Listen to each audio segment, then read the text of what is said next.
Hello everyone, my name is Caitlin and welcome back to my channel. So for those of you who don't know, I have a series on my channel where I watch a series of movies and then I rank them, which is kind of like every series I have on my channel. But still, the I Watch series is one of my favorites, and so I asked you guys on live this week if you'd like to see me watch and rank all of the Twilight movies because I've actually never seen them before, and the response was yes. And so I spent my weekend watching these movies for the first time. I did not read the books, which now after watching the movies I'm very happy about because I do not think I could handle this series in a written form. And so if I say something in this video and you're just like, oh my gosh, like that was explained in the books, I do not care. I am not reading the books, and also that's a separate piece of media that we're not talking about today. We're talking about the movies. And so yeah, I'm excited. I was not expecting this series to entail all that it did.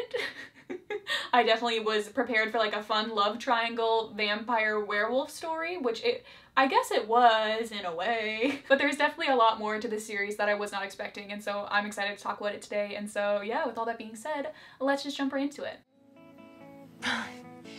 Jake, you're like buff. How did that happen? You're like 16. I don't get it. Age is just a number, baby. What are you, like 40 now?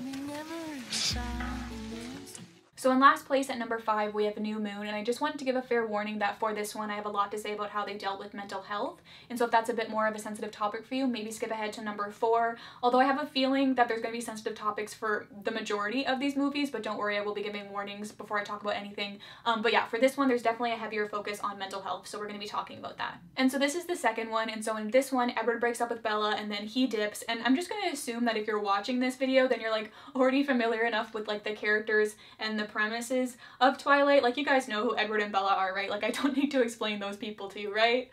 Alright, okay, cool. So Edward breaks up with Bella, he leaves, and then she goes through a series of just mental breakdowns from being apart from her apparent true love. From having severe nightmares numerous times a night that all leave her screaming for her life, to borderline unaliving herself attempts because the adrenaline of these near-death experiences causes her to hallucinate Edward telling her to stop. And so she's not doing too hot. Why no adults in her life or her friends at school are encouraging her to see a therapist or something is beyond me. But all this leads her to her childhood friend Jacob, and so they start to bond and like catch feelings for each other, although you could argue that Jacob had already caught feelings. It was just more Bella's turn this time around. But then it turns into Romeo and Juliet because, I mean, can't you see the parallels? They're star-crossed lovers even though they haven't been together for the majority of this movie. And so Edward thinks that Bella has died, and so logically he's like, I gotta go too now. And so then she's gotta go and stop him from doing that. And then there's also a love triangle scene at the end of this movie where Bella is like to Jacob, don't make me choose between the two of you because I will choose Edward. And so why the triangle continued on past this point is beyond me, but it does, which is just great. So happy about that. Oh, and then there's also a proposal. That was the cliffhanger of this movie, was that Edward was like, marry me. And I was just like, that's gotta be the worst proposal I've ever seen in my life. I would 100% say no. But that was New Moon, so let's talk about why I ranked it last. So first of all, this one is the exact same story as the first one, except for worse. It's just about Bella falling in love with someone and then finding out that they're not human, except for this time she's not as infatuated with that person, and so they can actually do wrong, believe it or not. So like when Edward tells Bella that he's killed people before, that's completely fine. She doesn't care. But when Jacob says it, it's the worst thing he could have said. Like, he's a terrible person now. But putting the story of this movie aside, I just really can't get past how we're supposed to feel about these characters. Because first of all, Bella is a mess. This whole movie she's either whining about wanting to be changed or having a mental breakdown, which, like I mentioned earlier, nobody is helping her with. Her friends are getting mad at her and calling her crazy instead of being like, hey, like, I can see that you're struggling. If you need someone to talk to, like, I'm here, I want to help. Like, at least her dad has some sense to be like, this isn't normal, but he still doesn't really do anything about it besides like encourage this friendship with Jacob. And I just can't help but feel like this whole movie is just them romanticizing her obsession and dependency on Edward, and I'm just like, great, that's such a wonderful thing to teach to young girls. Thank you, Twilight. And I was kind of hoping, you know, after seeing the first movie and realizing how toxic of a character Edward was, which I must say he owned in this movie as well, with him like explaining to Bella how he would unalive himself if she were to die. And I know that that was like supposed to be foreshadowing, but it really wasn't necessary because Alice just ends up telling Bella where he is in the end anyway. And so I just can't imagine being with someone and having them tell me how they would get rid of themselves if something were to happen to me. Like, that's just so messed up and manipulative, especially for someone in high school. And honestly, I know that there is so much more wrong with their relationship than that, but that was just an immediate red flag for me that I was just like, I cannot get behind these two. And so like I was saying earlier, I was kind of hoping that Jacob would be a better candidate because then I could at least root for him even though I know how the story plays out.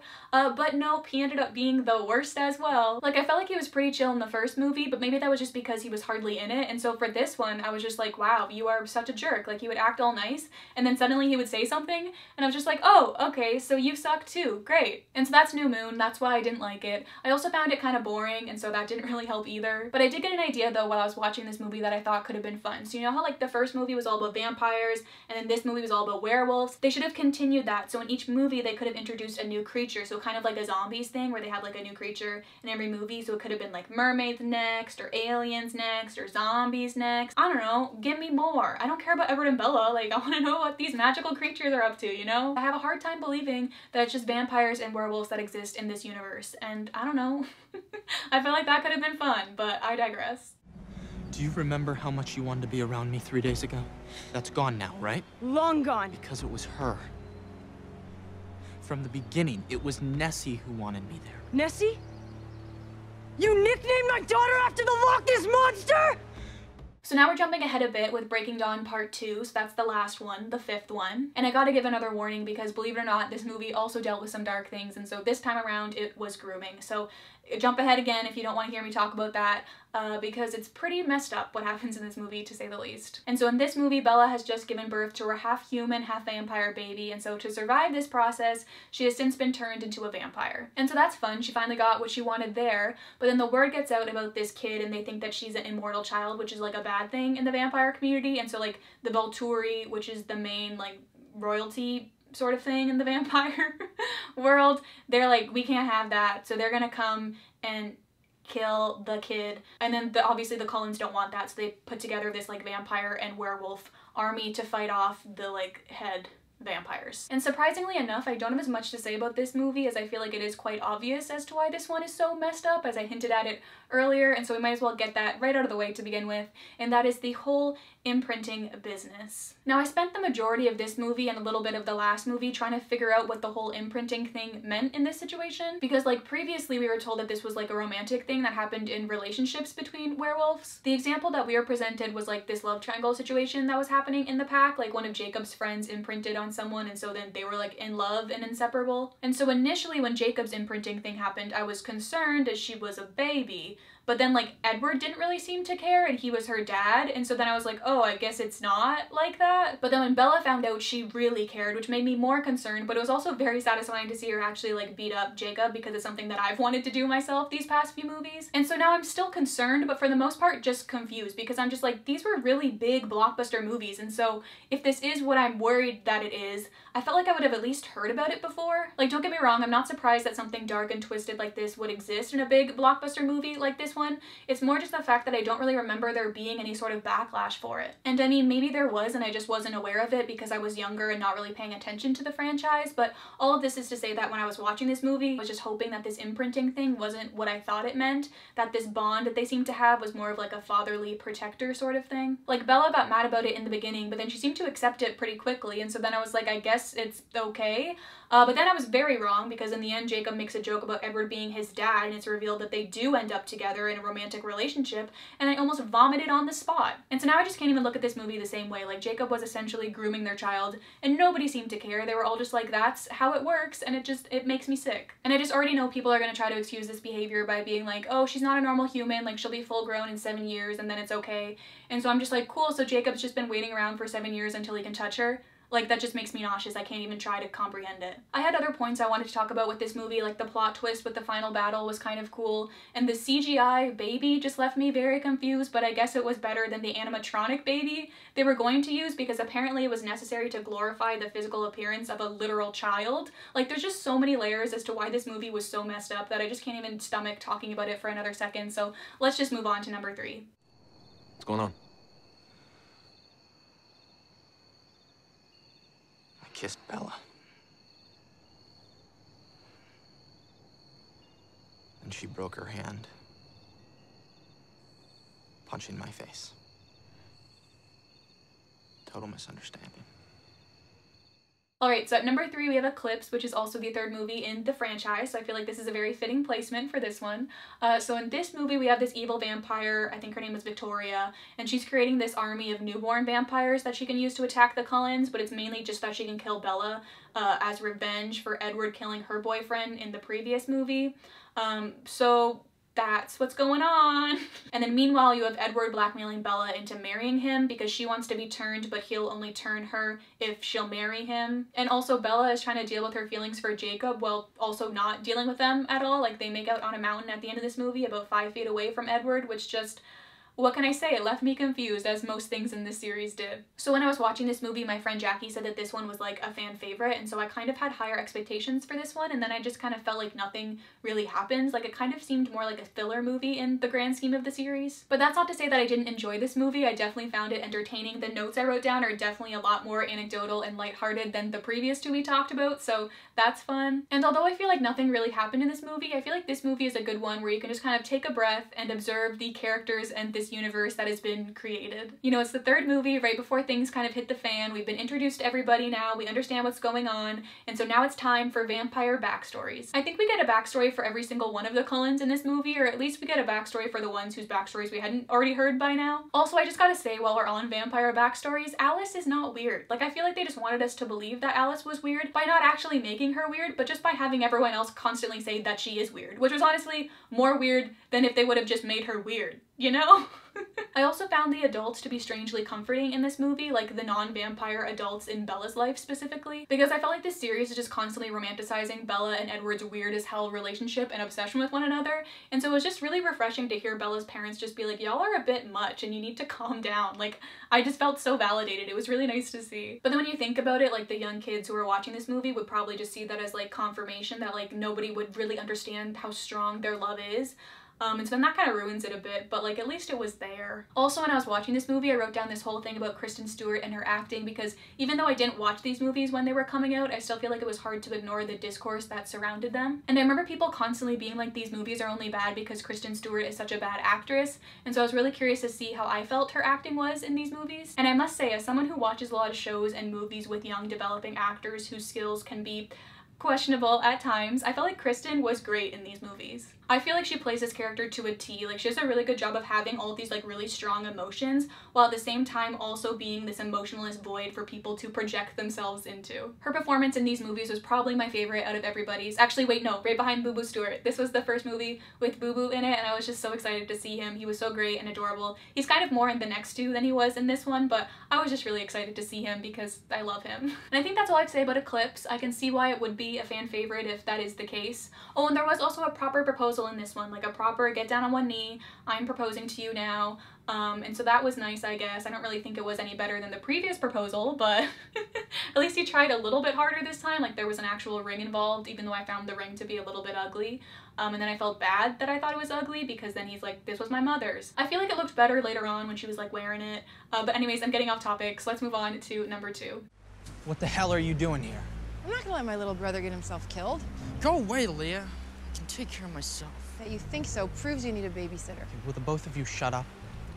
So number 2, we have the 4th movie, Breaking Dawn Part 1, and so this is the wedding movie. They get married, and then they go on a honeymoon, then they have sexual relations, and then she gets pregnant, and then drama ensues. So don't get me wrong, there's definitely a lot of questionable things that happen in this movie, just like with all of the other movies in this series. And to be quite honest, there isn't really that much going on in this one, but still, for some reason, I was just thoroughly entertained throughout it. And I just gotta say, first and foremost, like, the only high school wedding I will approve of is Corey and Topanga, and the fact that the characters in this movie didn't care more about the fact that these high schoolers were getting married is just beyond me. Like, if Bella's gonna act that way when she's walking down the aisle, then maybe she shouldn't be getting married, you know? Like, she was being really weird. But to be fair, like, she was being manipulated into getting married in the first place, so maybe she should get a pass for being, like, a little weird. Speaking of manipulating, I must say, Edward did a great job of giving me more reasons to hate him in this movie, so I gotta applaud him for that. The scene where he's going over all of the people he's killed was just so annoying because, first of all, Bella has already made it very clear that she does not care. But for some reason, he feels the need to explain to her the type of people he's killed, which she's quick to excuse because he can do no wrong in her books. And I just can't help but feel like the only reason why he's going over this with her is just to get some sort of internal confirmation that what he did was okay. Because he already knows what Bella's reaction is gonna be. He could literally say that he killed a bunch of innocent people who he knew nothing about, and she'd be like, that's great, I'm really proud of you. Like, the whole scene made me so annoyed and it was so unnecessary. And then this whole movie just got me thinking more about how messed up Edward's attraction is to Bella in the first place. Because he's like a grown man, or even more than that, he's like 100 and something years old, and he's in love with a literal child. Like, she's like, what, 16, 17? didn't in the first movie. Like, why is he so infatuated with her and why does everybody act like that's okay? It kind of reminds me of Wizards of Waverly Place, how Justin and Juliet also had a really big age gap, but it was handled a lot differently because Juliet was still a child. Like, even though she was 100 and something years old, in vampire years, she was still a teenager. Whereas I feel like Edward is clearly a grown man and it just adds this weird power dynamic to their relationship that I just don't like. I mean, maybe he is still young in vampire years as well, but I feel like the fact that they never took the time to address that in this movie just speaks for itself. And then it's not just the mental power dynamic, but the physical one as well. Like, they kept stressing in this movie how he would kill her if they were to sleep together. And she just kept being like, I don't care, I trust you. And I'm just like, I don't think that this is a matter of trust. Like, I think it's more of a matter of facts. And I just feel like the way that they handled that whole situation just seemed really off to me. But yeah, that's Breaking Dawn Part 1. I love how I just went off about all the things wrong with this movie, and yet it is still ranked this high. But to be fair, I feel like most of the things I talked about were kind of problems I have with the series overall, and not this movie specifically. And so I'm trying to think about something that I really liked about this movie, but all that's coming to mind is that one wolf scene where they're all like talking to each other telepathically. That was hilarious and I loved it. But yeah, that's all I have to say about this one, so let's move on to number 1. Hey, did you get contacts? No. Your eyes were black the last time I saw you, and like golden brown. Yeah, I know. It's the fluorescence.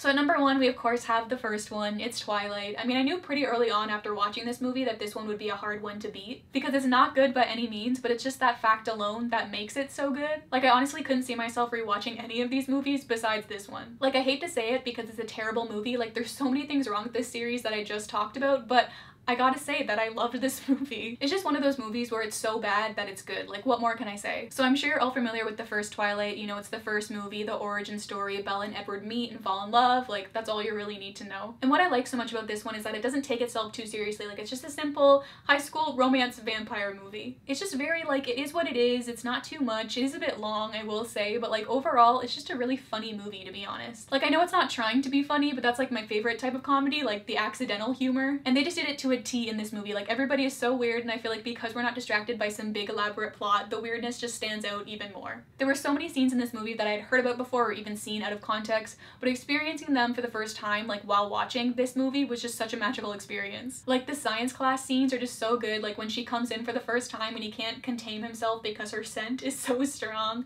or when he comes back and they're like trying to flirt with each other but they're just both so awkward. Then there's the I Know What You Are scene, which I actually don't think I'd ever seen before. I definitely heard about it, but experiencing it was just a whole other thing. And then, I mean, I can't talk about this movie without also bringing up the baseball scene. Like, talk about cinematic masterpiece. They should just play that scene on a loop in like every museum. And I'm gonna be honest, I am a little tired of just talking about how problematic Edward is, and so I'm just gonna go over a quick rundown of everything bad he did in this movie. So first there was the manipulation of the, well, nobody's gonna believe you anyways if you tell people about how I stopped the car, so that was just a great way to start out a relationship, am I right? Not to mention the breaking into her room to watch her sleep, the stalking, the desire to read her mind, and how we're supposed to be intrigued by the fact that he couldn't, instead of being really put off by the fact that he would want to invade her privacy like that. But I guess when he already has invaded every other part of her life, like God forbid her head be off limits too. But yeah, that's Twilight. I was gonna say I feel bad for ending on that note, but I honestly don't, because if there is one takeaway that you guys have from this video, I feel like it should be that Edward is a trash human who should not be idolized in any way, shape, or form.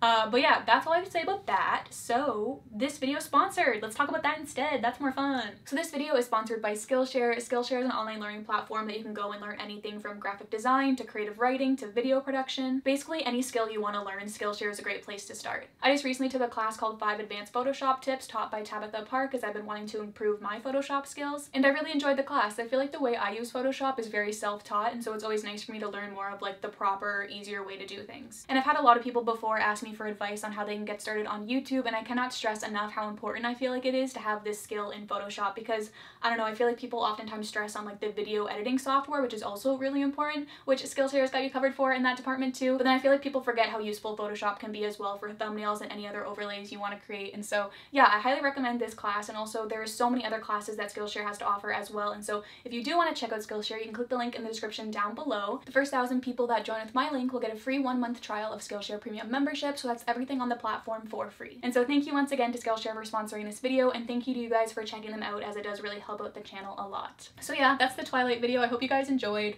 I will say I'm a little bit sad now that I've seen them. Like, for some reason, I don't know, I really liked being able to say that I've never seen any of these movies. It was a really nice time in my life. But I guess now it's fun because, like, if it does ever come up, I have, like, thoughts and opinions that I can share.